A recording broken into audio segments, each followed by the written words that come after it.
Welcome to Choice Classic Radio, where we bring to you the greatest old-time radio shows. Like us on Facebook, subscribe to us on YouTube, and thank you for donating at choiceclassicradio.com. For your listening enjoyment, John Lund as Johnny Dollar. Ralph Wheaton again, Johnny. I'm glad I caught you before you left. Oh, there's almost 2 hours before my plane leaves. What's on your mind? Another cable came in from Manila just now. The amount taken in the burglary is roughly $75,000. That's dollars and not pesos? Dollars. And they mentioned that a clerk has dropped out of sight. Oh, a native? An American. His name is Blake. Daniel Blake. Blake. All right. Well, that's all so far. What's your hotel in Manila? Do you know yet? Yeah, the Hotel Tondo. Tondo. Good. I'll get word to you there if I learn anything you can use. Good luck on the trip.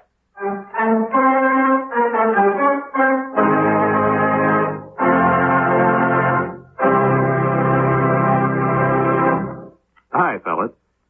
Care to join me in a quick look at the past? Okay, here goes. Back around 1890, Charles Dudley Warner, who was editor of the Hartford Courant, wrote in an editorial, "Everybody talks about the weather, but nobody does anything about it." Well, maybe no one did at 1890, but someone definitely has since then. Our United States weatherman. He's quite a busy gentleman who works for the Department of Commerce. His job is to read thermometers, barometers, anemometers, and other assorted meters which forecast weather conditions so the rest of us will know what to plan or what not to plan. Like hanging out the wash or going to a baseball game. Information about weather conditions is also given to aircraft pilots and ship captains so they can plan their flights or cruises accordingly. Of course, they need more than just weather data, and the Commerce Department gives them what they need.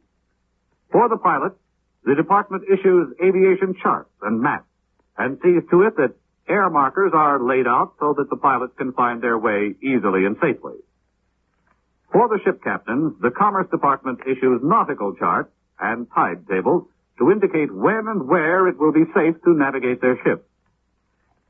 The department also inspects the ships to see that they're in perfect operating condition and issues licenses for the operating of the ship. So the next time you look up at the sky and wonder what kind of a day it's going to be, the thought might also cross your mind that many lives and valuable cargo carried by American planes and ships are depending on the United States weatherman who is also looking at the sky.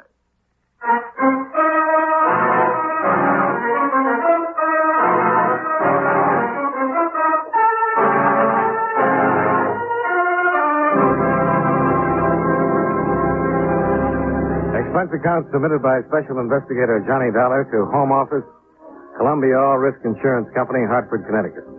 The following is an accounting of expenditures during my investigation of the Woodward, Manila matter. Expense account item 1, $1,188.75. Airfare and incidentals between Hartford and Manila.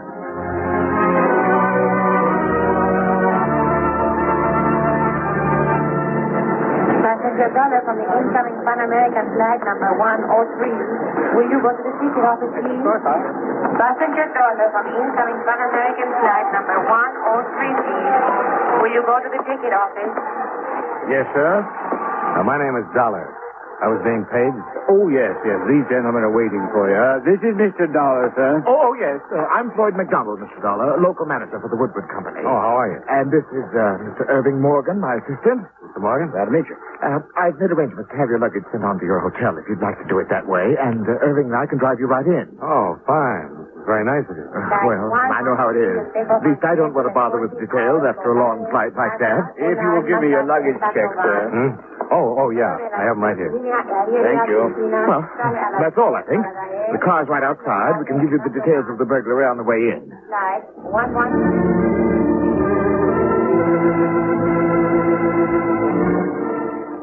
McDonald told me very little that I didn't already know. The store he managed, one of Manila's largest hardware stores, was part of the American-owned Woodward chain.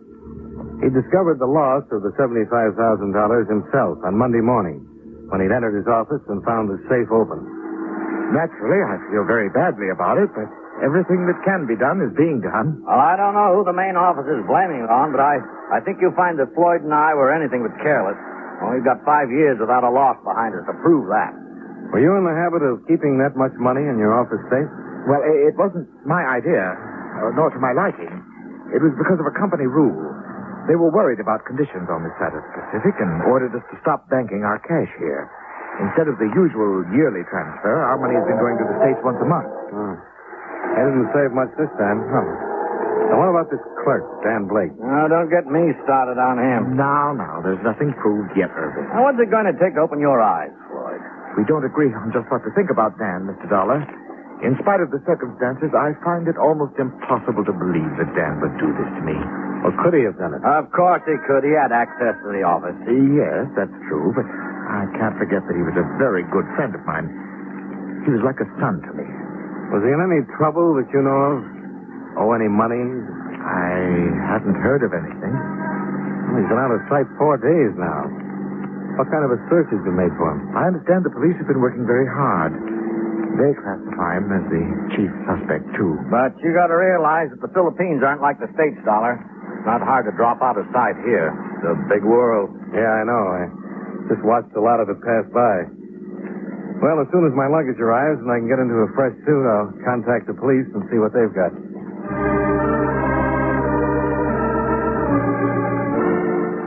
Expense account item 2, $350, including tip. A picture of Gimlet delivered to my room. While I waited for my baggage to arrive, I relaxed in front of a window. My hotel was 2 blocks back from Manila's Great Bay, in a section called El Puerto. And from my room, I could see enough of the Orient and the native craft working the harbor to give even a hardware store burglary an atmosphere of intrigue. Expense account item 3, 80 cents, cab fare to police headquarters, where I was shunted into a side office to wait for the sergeant in charge of the Woodward case. He finally showed up. Sergeant Malvad, you wait for me? Yes, my name is Dollar. I know. You come to talk of my burglary. You're a policeman? No, not quite. I've been hired by an insurance company to learn what I can about it.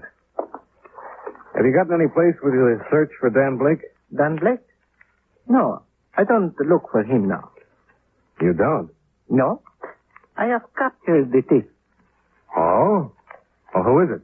Miguel Nazalera. You've recovered the money? He will not say where it is yet, but he will say tomorrow, maybe. Well, what evidence do you have, Sergeant? He cannot say where he was that night of the burglary. Is that all? He is by profession a thief. He was arrested while he was robbing another store last night. Uh-huh. Does he speak English? Oh, yes. I wonder if I could see him. Maybe I could get him to talk. All right. You come with me.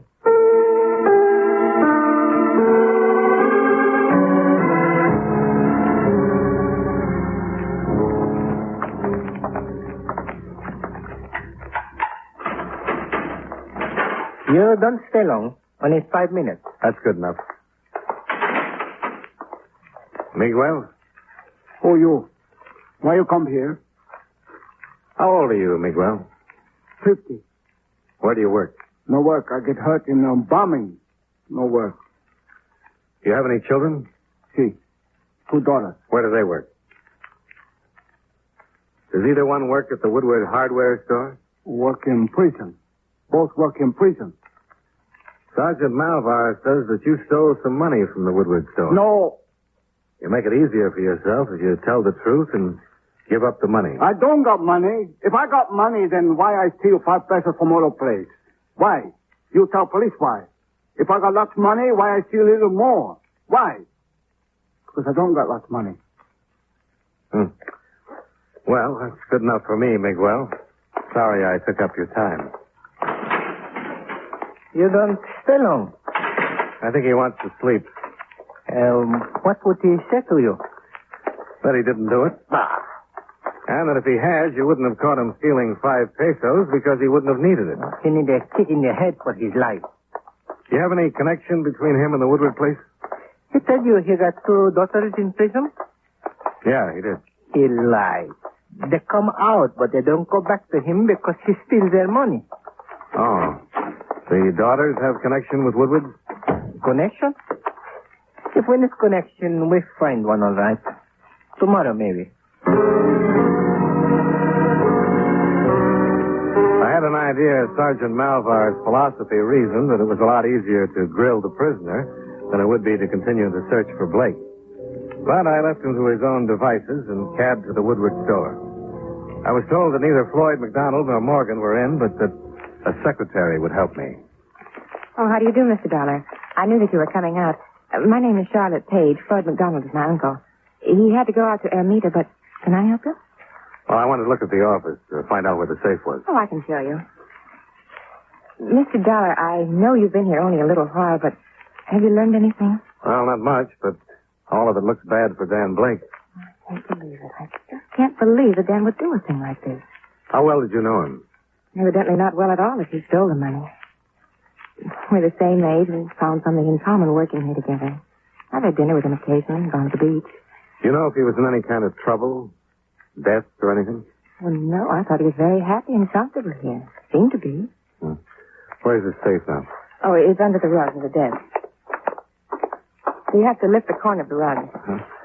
He knew where it was? Oh, yes, everybody trusted him. He's been here for years. Did he know the combination? I don't think so. Uncle Floyd handled the cash. Or could he have memorized it? I don't know that either. I hadn't given it a thought. Well, I guess we can put the rug back. I forgot to get his address from the police. Do you happen to know what it is? Well, I've forgotten. It's on, San Pollock. Well, I can find it on the payroll. Could be right here. Be too easy to find him there, wouldn't it, Mr. Dollar? Yeah, much too easy. But I might pick up a crumb or two. Yeah, oh, here it is. 307 San Pollock Street. 307. Thanks. Tell Mr. McDonald I was here, would you please, and that I'll be in touch tomorrow?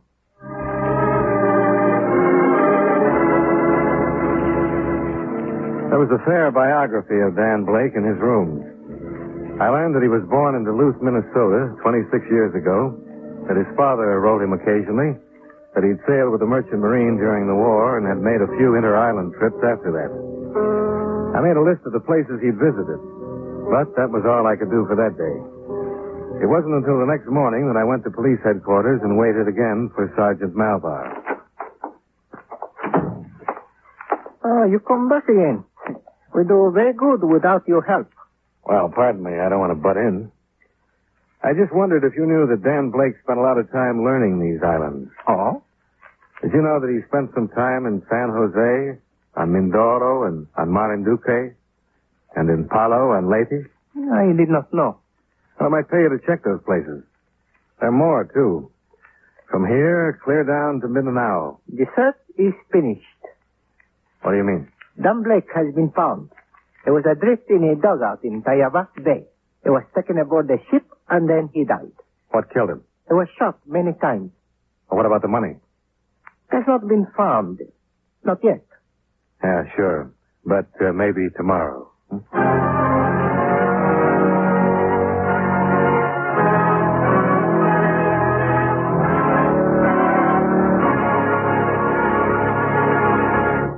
You know, many great men have attained the highest office in our land, the presidency of the United States. Can you guess the name of this man? As a boy, his general health was bad. But as a man, he was a dynamo of energy. He was only 42 when he became president, the youngest man ever to hold that position. His administration was a fairly untroubled one. There was still no income tax. Other taxes were comparatively low, and the United States was in a peaceful era. Conservation of our natural resources was one of his greatest concerns as president, and in 1902 he signed a bill putting the Reclamation Act into action. If you don't have his name by now, here's one more important clue. During his administration, work was begun on the Panama Canal. Who was he? Theodore Roosevelt, 26th President of the United States. His life is part of your American heritage.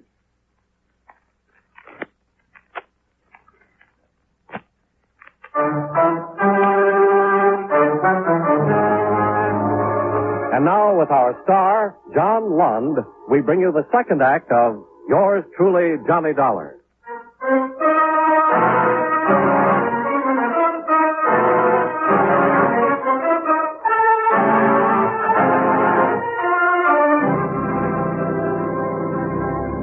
Sergeant Malvar, Manila Police, was again taking his inimitable approach to a subject, believing what he wanted to believe. When I asked him how he knew the body was that of Dan Blake, he told me the ship captain who had picked him up said so. And how did he know? Well, the man had mentioned the name before he died. That was all. And it wasn't enough for me. I put in a call for Floyd McDonald, the Woodward Company manager, and asked him to meet me at police headquarters for identification.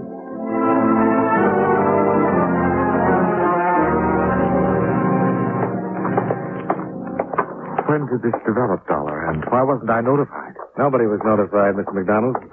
Sergeant Malvar was playing it close to his chest. Where is this Sergeant Malvar? He didn't tell me where he was going. He left word that we could look at the body and then left. My name is Dollar, Corporal. See, you go in. Thanks.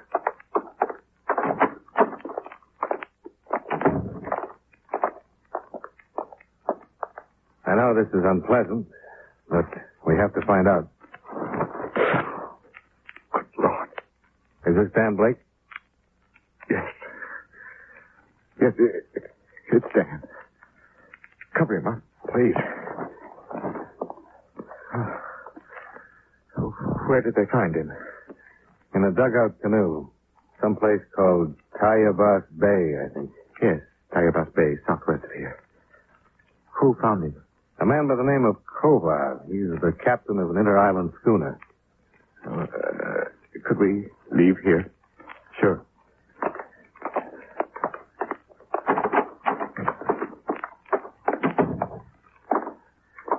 What happened? Do you know? Well, not firsthand. He'd been shot in the back 4 times. He was alive for a short time after Captain Kova picked him up. And the money hasn't been found. I see. Then there's no explanation yet. Well, not that I know of. The schooner is anchored offshore just south of the Pasig River. You know where that is? Yes. You're going out with the ship? Yeah, I'd like to talk to this Kova. I guess I can hire a boat to take me out there. Well, I'll drive you down to the docks. As a matter of fact, I'd like to go with you. Oh, it's a good idea if you have the time. I'll take the time. That's my car. There.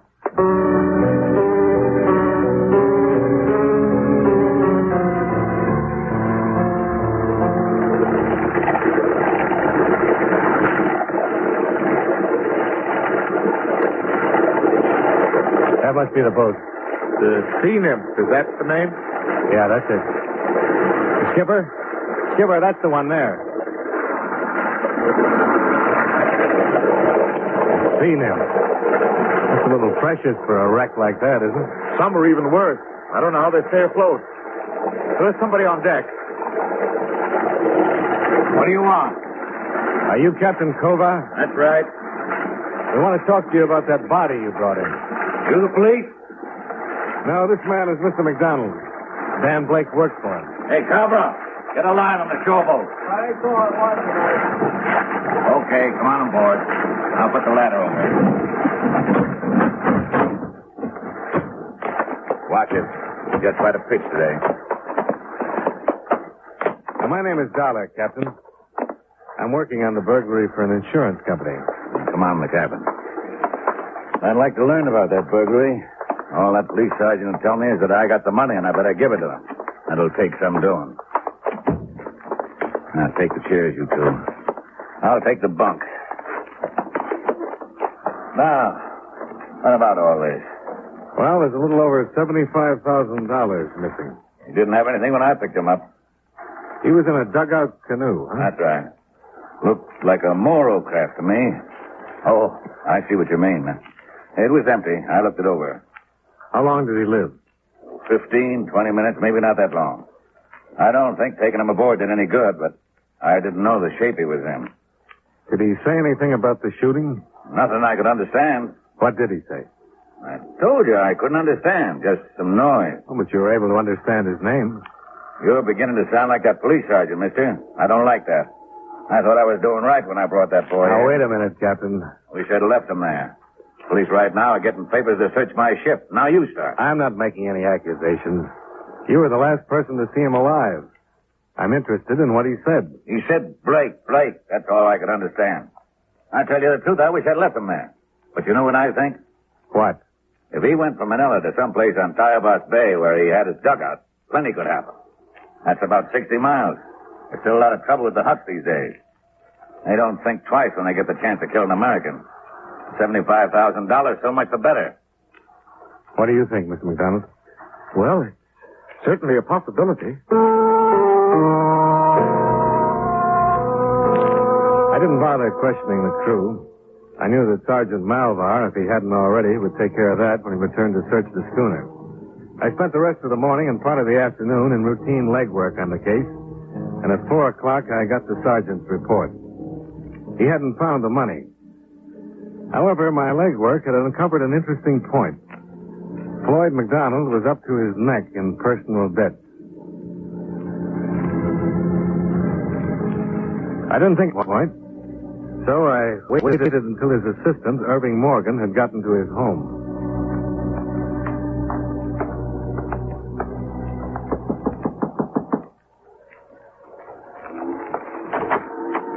Good evening, Mr. Morgan. Oh, hello. Oh, I've been thinking about you. Come on in. Thanks. How's it going? Well, it's hard to tell. What I hear, that money's gone for good. Did McDonald tell you that? Yeah, isn't that right? Maybe, but it's occurred to me that these Hucks could be pretty handy people to have around. I don't get you. Well, when a killing outside the city can't be explained any other way, it's marked off to the Hucks. Well, you don't think they shot Blake? Well, I'm not as sure of it as everybody else seems to be. Well, just what do you mean, Mr. Dollar? How much did you know about McDonald's personal life? Why, I see him socially, if that's what you mean. We're good friends. Does he owe you any money? Well, it seems to me that's a very personal question. Well, I have to ask that kind once in a while. I've learned that McDonald owes a lot of money to a lot of people. 1,000 here, 1,500 there. Loans, gambling debt. He'd be ruined if this became common knowledge, Mr. Dollar. He'd lose his position, everything. How far do you think McDonald would go to save himself? Are you telling me you think Floyd arranged this theft? Well, it's something to think about. And killed Blake? Oh, no, he didn't. You're sure? Why, he couldn't have. He's not that kind of man. He's desperate, yes, but he'd never do a thing like that. Would he be at home now? No, I don't think so. It's only 7. He usually has dinner at the club. What club? The Merchants Club. Oh, Mr. Dollar, don't question him down there. Wait till he gets home. All right. And I can count on you not to tell him I'm waiting for him. You certainly can. I want to stay as far away from this as possible.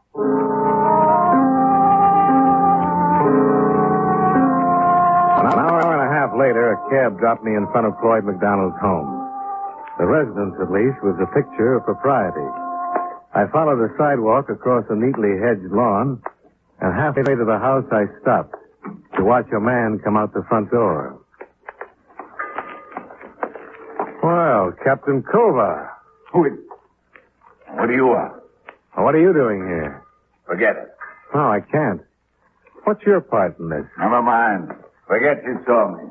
Come here. Kova! Get up. Get up.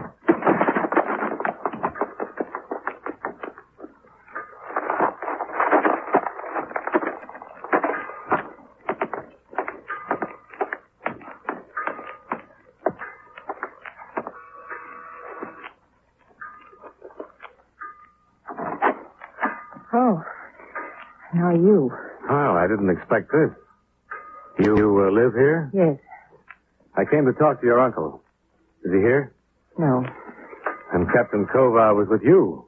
Yes, Captain Kova was with me. You're hurt. What did he do to you? He hit me. Why? Because he's insane. He thought he had to hit me. He wanted the money, and I gave it to him. You gave him the money? All of it, every penny of it. I didn't want it anymore. That's not what I mean. You were holding the money for Dan Blake? For us. We were together. Kova earned it from Dan before he died. Yes. Dan kept calling for me when he was dying, and Captain Kova thought he was blackmailing me. I thought I gave him the money to keep him quiet. But I didn't. Dad and I tried to get away from this place. Have a life of our own. We tried. Now, I don't care what happens to me. Where's the telephone? Through that door, but you don't have to. I'll go to the police by myself. I just wanted to wait until Uncle Floyd got home. I'm not worried about your personal problems, Charlotte. That's not my job. Kova and that $75,000 is all I want.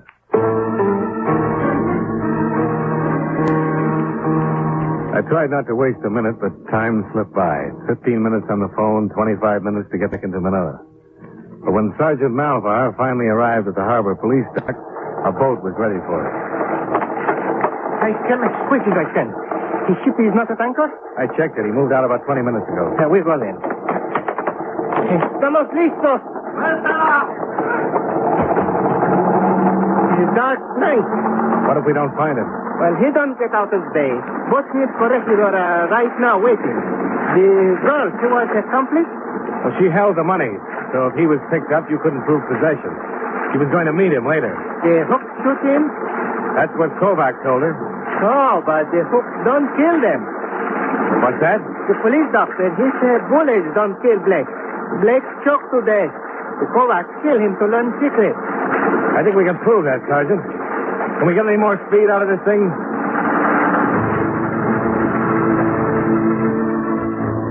A 20-minute start isn't much when a schooner with auxiliary power is matched against a police boat.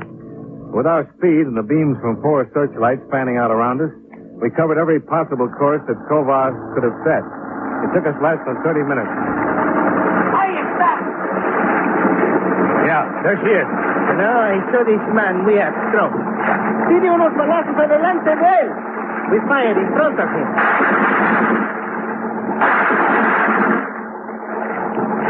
That's slowing him down. He cursed me, that man, when I searched the ship. Now Sergeant Malvar hit close back. Fuego!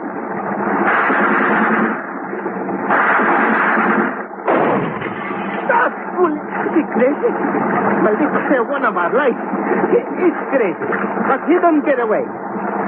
We move him right now and go on board. Vamos a abordarlo!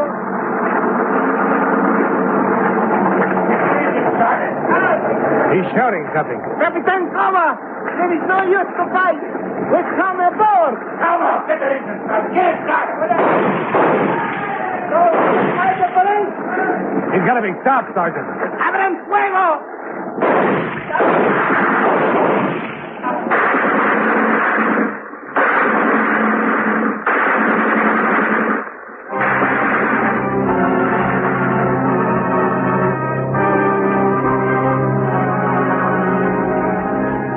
Expense account item 4, $230. Blanket item covering hotel, transportation, etc.